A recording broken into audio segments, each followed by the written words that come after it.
прашање плюс зашто нема апликација за на телефон, по телефон да се купува карта. Се согласувам дека тоа е нешто што не е во ред.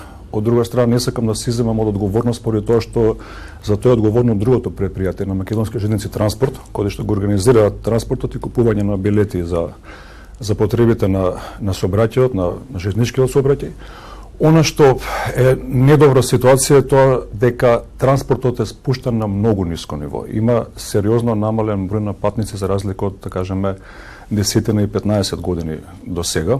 И ако ги бараме причините зашто има се помалку патници, препоставам дека не ја препознаваат железницата, пругата како алтернативно решение, а за да препознае некој како алтернативно решение треба да има и соодветни услови. Прво треба да има удобност, комфор во неговото возење таму, треба да има безбедност, треба да има брзина и нормално да има некои дигитални технолошки алатки кои што го леснуваат начинот, на пример, на купување на билети.